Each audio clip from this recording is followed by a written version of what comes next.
जय श्री राम दोस्तों, स्वागत है आपका रामचरितमानस कथा में।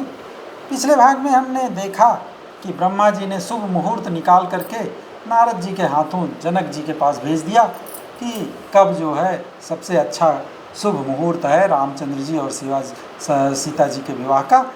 और वही मुहूर्त यहाँ के ब्राह्मणों ने भी निकाल रखा था और फिर वो बेला भी आ गई शुभ मुहूर्त की और सुंदर शगुन होने लगे। फिर आगे क्या होता है यही कहेंगे आज के प्रसंग में। चलिए शुरू करते हैं आज की कथा। उपरोहित कहु नर नाहा, अब विलंब कर कारण काहा। सतानंद तब सचिव बुलाए, मंगल सकल साजी सब लाए।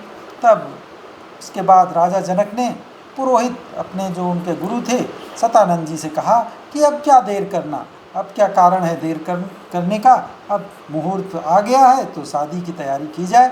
सतानंद जी ने सभी मंत्रियों को बुलाया, वे सब मंगल का सामान सजा करके ले चले। शंख निशान पनव बहु बाजे, मंगल कलश सगुन शुभ साजे। सुभग सुवासिनी गावहीं गीता, करहीं वेद धुनि विप्र पुनीता। शंख नगाड़े ढोल और बहुत से बाजे बजने लगे।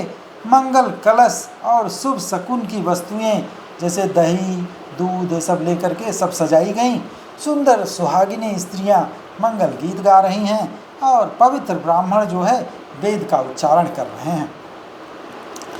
लेन चले सादर यही भांति, गए जहाँ जनवास बराती। कौशलपति कर देखी समाजू, अति लघु लागती नहीं सुर राजू। इस सब को सजा उजा करके और मंगल गीत गाते हुए सब लोग आदरपूर्वक बारात को लेने चले। जहाँ पे कि बाराती रुके हुए हैं जनवास पे, वहाँ पहुँचे और अवध के नरेश दशरथ जी का वैभव देख करके सब लोग उनकी तुलना देवराज इंद्र से करने लगे कि वो इंद्र का भी राज्य इनके सामने फीका है। भयउ समऊ अब धारिय पाऊ, यह सुनि परा निशान नहीं गाऊ।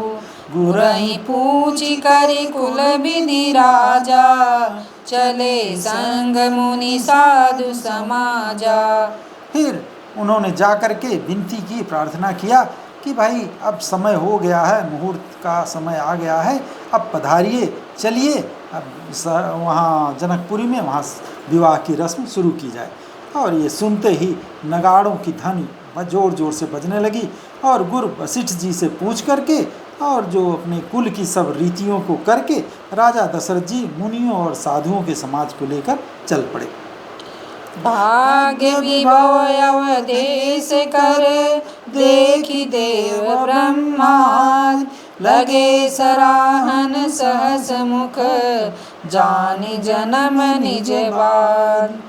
अवध नरेश दशरथ जी का भाग्य और वैभव देख करके और अपना जन्म व्यर्थ समझ करके ब्रह्मा जी आदि देवता हजारों मुखों से उनकी सराहना करने लगे। उनको लगा कि हम लोग तो बेकार ही हैं, दशरथ ही धन्य हैं जो कि इस समय भगवान राम जो कि साक्षात परमेश्वर हैं उनका विवाह करने चल पड़े हैं। सुरन सुमंगल अवसरु जाना, बरसहि सुमन बजाई निशाना। शिव ब्रह्मादिक विबुध बरूता, चढ़े विमान नाना जूता। जब इधर दशरथ जी चले तो सारे देवता गण भी सुंदर मंगल का अवसर समझ करके नगाड़े बजा बजा के फूल बरसाने लगे। शंकर ब्रह्मा जी आज सभी देववृंद टोलियां बना बना करके विमानों पर भी चढ़ गए। चलो हम लोग भी बारात देखते हैं, शादी देखते हैं। प्रेम पुलक तन हृदय उछाहू, चले विलोकन राम बियाहू। देखी जनकपुर सुर अनुरागे, निज निज लोक सबहि लघु लागे।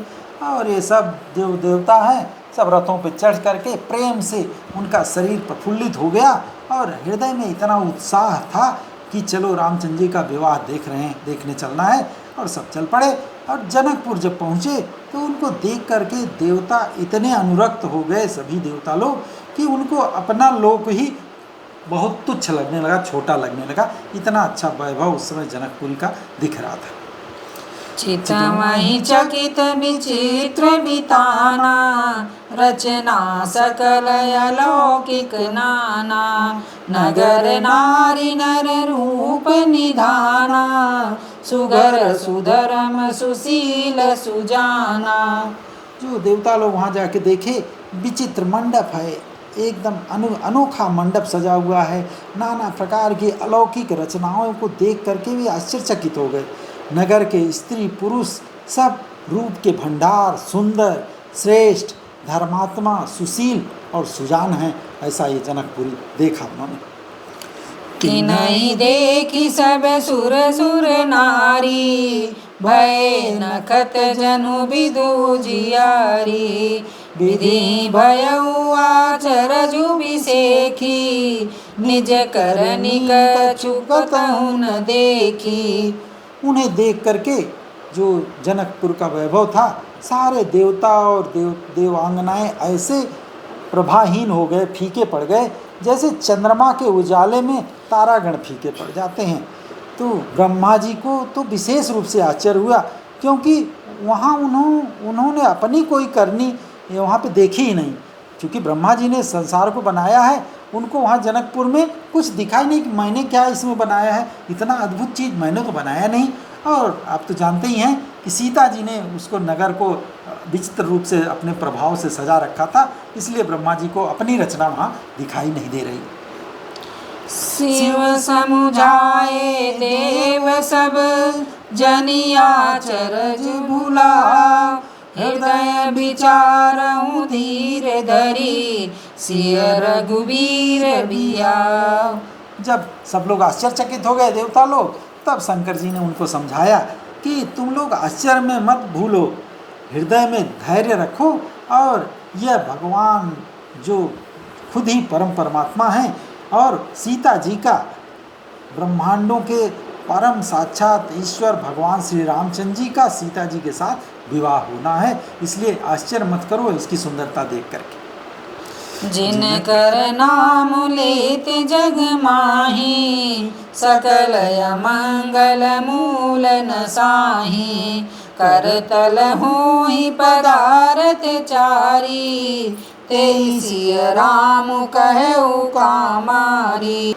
शंकर जी ने देवताओं को बताया कि जिनका नाम लेते ही संसार के सारे अमंगल की जड़ ही कट जाती हो, और चारों पदार्थ अर्थ धर्म काम और मोक्ष मुट्ठी में आ जाएं, जिनका नाम लेने से वही जगत के परम परमात्मा जो श्री रामचंद्र जी ने के रूप में अवतार लिए हैं, उनका विवाह सीता जी के साथ है।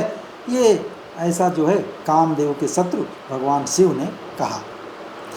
यही विधि शंभु सुर न समुझावा, पुनि आगे बर बस चलावा। देवन देख दशरथ जाता, महामोद मन पुलकित गाता। इस प्रकार से भगवान शंकर ने सभी देवताओं को समझाया, और फिर अपने जो श्रेष्ठ बैल नंदी है उनकी सवारी, उनको आगे बढ़ा दिया। चलो भाई चलो, अब चल के विवाह का मंडप देखते हैं। देवताओं ने क्या देखा, दशरथ जी मन ही मन बड़े प्रसन्न और शरीर से पुलकित आनंदित हुए चले आ रहे हैं। कहाँ? जनकपुर की तरफ। साधु समाज संग मही देवा, जनु तनु धरे करई सुख सेवा। सोहत साथ सुभग सुत चारी, जनु अपवर्ग सकल तनुधारी। वो दशरथ जी के साथ में सभी खुशी हर्षयुक्त साधुओं और ब्राह्मणों की मंडली ऐसे शोभायमान हो रही है, मानो कि सारे सुख जो है शरीर धारण करके उनकी सेवा कर रहे हों। उनके साथ चारों सुंदर पुत्र ऐसे सुशोभित हो रहे हैं, मानो कि संपूर्ण मोक्ष सालोक्य, सामीप्य, सारूप्य और सायुज्य, ये चार तरह के मोक्ष होते हैं, 4 प्रकार के। वो चारों मोक्ष शरीर धारण करके राम लक्ष्मण भरत शत्रुघ्न की तरह चल रहे हैं। मरकत कनक बरन बर जोरी, देखि सुरन भय प्रीति न थोरी। पुनि रामहि बिलोकी हरसे, नृपहि सराहि सुमन तिन बरसे। मरकत, मणि और सुवर्ण के रंग की सुंदर जोड़ियों को देख करके देवताओं को कम सुख नहीं हुआ, इसको भी देख करके अत्यंत ही प्रसन्न हुए वो लोग। और फिर श्री रामचंद्र जी को देख करके तो अत्यंत हर्षित हो गए और उन राजा की सराहना कर करके उनके ऊपर फूल बरसाने लगे। राम रूप नख सिख सुभग, बारहि बार निहार। पुलक गाते लोचन सजल, उमा समेत पुरार। नख से सिख तक, नाखून से लेके सिर तक रामचंद्र जी के सुंदर रूप को बार बार देखते हुए पार्वती जी के साथ शंकर भगवान का शरीर भी पुलकित हो गया और उनके नेत्र से जो है आंसुओं की धारा खुशी के आंसुओं की धारा निकल पड़ी। केकी कंठ दुति श्यामल अंगा, तड़ित बिंदक बसन सुरंगा। ब्याह विभूषण विविध बनाए, मंगल सब भांति सुहाए। भगवान राम का मोर के कंठ की कांति वाला, जो आभा वाला सुंदर श्याम शरीर है और बिजली का अत्यंत निरादर करने वाला प्रकाशमय सुंदर पीत रंग का वस्त्र है। मतलब बिजली को भी वो जो है अपमानित कर रहा है, इतना अच्छा उसकी चमक है उनके वस्त्र की। सब मंगल रूप है और सब प्रकार से सुंदर भांति भांति के विवाह के आभूषण उनके शरीर पे सजा हुआ है। शरद विमल विदु बदनु सुहावन, नयन नवल राजीवल जावन। सकल अलौकिक सुंदरताई, कहीं न जाई मन ही मन भाई। उनका रामचंद्र जी का जो सुंदर मुख है वो शरद पूर्णिमा के निर्मल चंद्रमा के समान सुंदर है और उनके जो नेत्र हैं वे एकदम नए कोमल कमल के को भी लजाने वाले हैं, शर्मिंदा करने वाले हैं। सारी सुंदरता ही अलौकिक है और माया की कुछ बनी नहीं हुई है, क्योंकि वो दिव्य सच्चिदानंदमयी हैं। उनके शरीर की शोभा कैसे कही जा सकती है। मन ही मन को सभी लोगों को अत्यंत प्रिय लग रही है। बंधु मनोहर सोहई संगा, जात न चावत चपल तुरंगा। राजकुंवर बरबाजी देखावई, वंश प्रशंसक बिरिद सुनावई। साथ में उनके जो 3 और भाई भी हैं वो भी वैसे ही सुशोभित हो रहे हैं, जो चंचल घोड़ों को नचाते हुए चले जा रहे हैं। तीनों राजकुमार श्रेष्ठ घोड़ों को दिखला रहे हैं और वंश की प्रशंसा करने वाले भाट जो होते हैं वो बिरदावली गाना गाते हैं, वो अपना बिरदावली सुना रहे हैं। जय तुरंग पर राम विराजे, गति बिलोकी खगनायक उलाजे। कहीं न जाई सब भांति सुहावा, बाजिबे सुजनु काम बनावा। और जिस घोड़े पे भगवान राम जी विराजमान हैं उसकी चाल को देखकर तो गरुड़ भी लजा जाए। गरुड़ की जो चाल होती है वो सबसे ज़्यादा मानी जाती है, लेकिन जो भगवान राम का घोड़े की चाल है उससे गरुड़ को भी शर्मा आ रही है, इतनी तेज वो चल रहे हैं, उसका वर्णन नहीं हो सकता। और वे यह सब प्रकार से सुंदर हैं मानो कि कामदेव ने ही घोड़े का वेश धारण कर लिया है, तो घोड़े को भी इस तरह से सजाया गया है। जनु बाजी बेस बनाई, मन सिज राम हितयति सोहई। आपने भय बल रूप गुण गति सकल भुवन विमोहई जगमगत जिनु जराव ज्योति सुमोति मणि मानिक लगे किंकिनी ललाम लगाम ललित बिलोकी सुर नर मुनि ठगे। जो रामचंद्र जी का वेश है वो ऐसा लग रहा है कि जैसे कामदेव हो, इतने सुंदर हैं भगवान राम कि घोड़े का भी सुंदरता देख करके दोनों को ऐसा लग रहा है जैसे स्वयं कामदेव ने घोड़े का वेश बनाकर अत्यंत शोभायमान हो रहे हैं और वह अपनी अवस्था, बल, रूप, गुण और चाल से सारे समस्त के संसार के लोगों को मोहित कर रहा है। सुंदर मोती, मणि और माणिक भी लगी हुई है। जुड़ाऊं जीन ऊपर रखा हुआ है घोड़े के और ज्योति से जगमगा रहा है। उसकी सुंदर घुंघरू लगी ललित लगाम को देख करके देवता, मनुष्य और मुन सभी जो है मोहित हुए जा रहे हैं, एकदम ठगे से रह जा रहे हैं।